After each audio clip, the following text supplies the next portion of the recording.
Big g'day and welcome back to another big edition of the RDFNL Footy Show. My name's Jenny and joined by Tara Murray from the Star Weekly. In round two, we're finally locked and ready to go.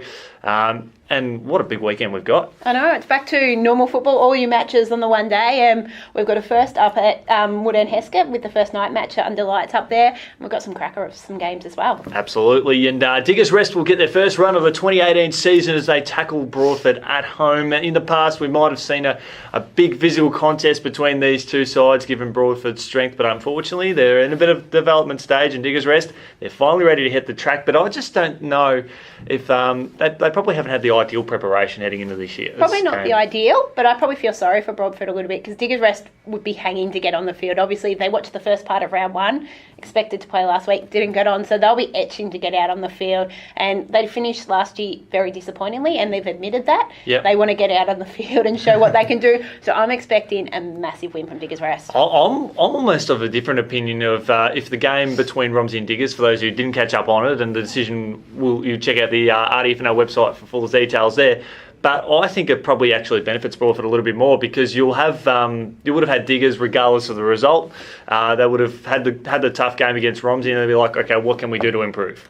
So, and no doubt if they had got rolled, then they would have come back with even more momentum. So I almost look at the opinion, well, this is Diggers' Rest chance to sort of just iron out a few cobwebs, and it probably won't be as bad as what some might expect. So they've got to blow the cobwebs out somewhere, and I think this is the game for them to do it too. And for them blowing out the cobwebs, it's probably ideal coming against a side that will be towards the lower end of the ladder. Yeah, exactly. We know they've had a few changes in their list in the off season, so hopefully for the better for their sake. But yeah, Broadford, they'll be taking as many positives, and that's what you do out of round one. You look at what you need to improve, and I think they'll be taking plenty of positives out of that.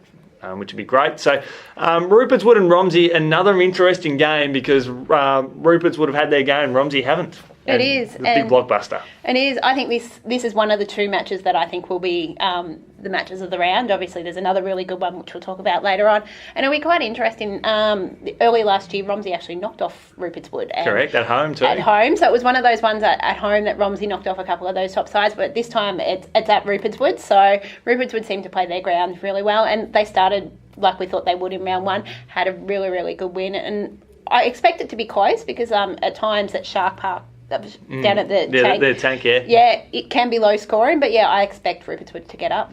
Yeah, and again, sort of what I mentioned about Diggers Rest before, just Romsey not having the chance to blow out the cobwebs as well, get that feel of learning what you can from that first game. And warm conditions are expected as well, so it will come down to a bit of fitness too, and I probably think Rupert's would be advantaged, but I wouldn't be surprised if Romsey do come up and shock, probably not the competition because we know they're going to be up there this year, but maybe pull off that win that not too many expect.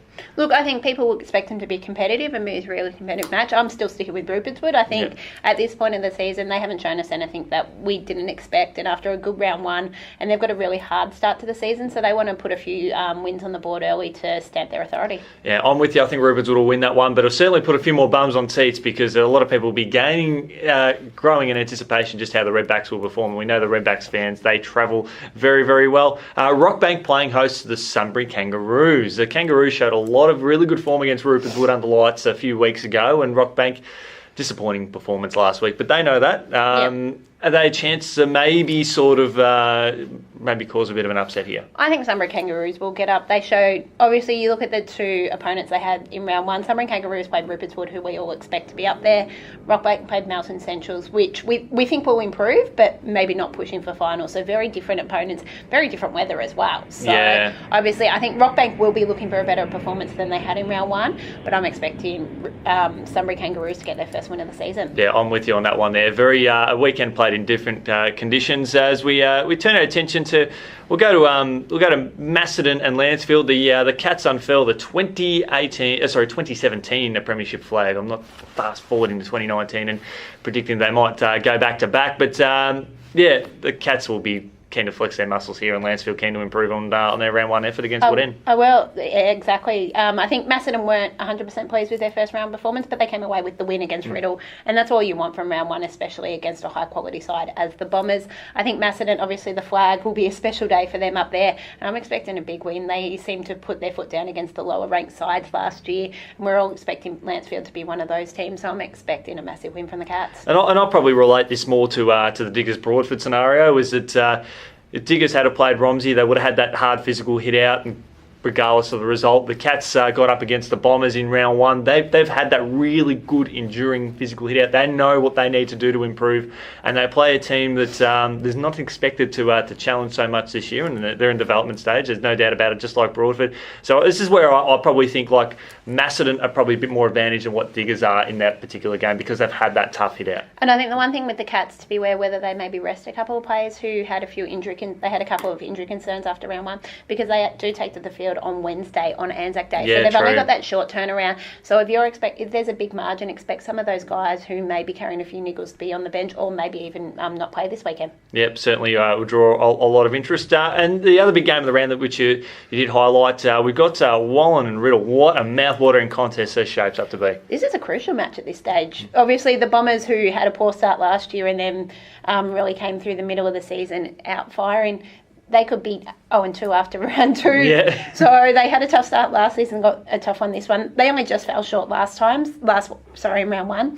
So obviously they'll be disappointed with the result, but obviously that showed they are in the mix. So it's crucial for both sides to get a win against a side which is likely to be a finals contender. Which way do you see this one going? I've tipped the Bombers, but I think it could easily go either way. You look, Wallen started well against Broadford, which we expected, but then you look at this even spread they had across the board. I think that's probably what will persuade my tip personally. I think Wallen will. They're always hard to beat a Green Hill reserve. There's no doubt about that at all. And if they're a chance to go 2-0, this is the big one, and they'll make their assertion right up the ladder. And Wallen traditionally start quite well at the start of the year, and I expect this to be a big launching pad against a quality opposition. But we're going to see as good a game as what we saw back in round one between the Bombers and the Cats.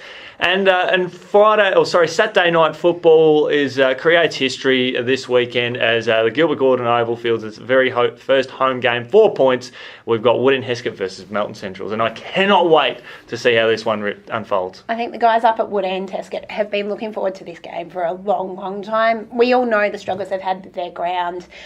Firstly, the ground itself, and now they've got their facilities up to standard as well. So I think it'll be a really good match. Both these sides are coming off wins, and really good wins, but against sides that are expected to be lower in the ladder. I think Woodend Heskett will get up. I think they need to get up if they're going to play finals. I think they're probably a step further ahead than Melton Centrals. So it'll be quite an interesting match. I know Centrals did get up last year in this corresponding match, which I think shocked a lot of people, but I expect the Hawks to win this time. I'm with you on that one as well. And for Woodend Heskett, they need to win, and I think they need to win well, because they need to have a few games early in the season where they need to make a statement. Like they've got Rockbank coming up the following week after that, and they've got a big game against Romsey. If they can be 4-0 after the first few weeks and have some good solid wins behind them before they do tackle on Rupert's Wood in round 5, we said a lot last year. We believe that given the strength of the Hawks list, they underperformed last year,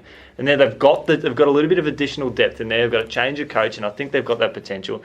But the Centrals, if you're only as good as your last quarter, actually both sides, I think they kicked 9 goals in their last quarter. So the irony of that as well, if you're only as good as your last quarter, well, both teams kicked 9 goals in the last quarter. So, I think it sort of shapes up to be an interesting one. But great to see Saturday night footy at the GGO, something we have not seen for points before in the competition, which is great for that club. It is, and showcasing two different sides under the lights instead of your big name clubs, two of your lesser likes. Correct.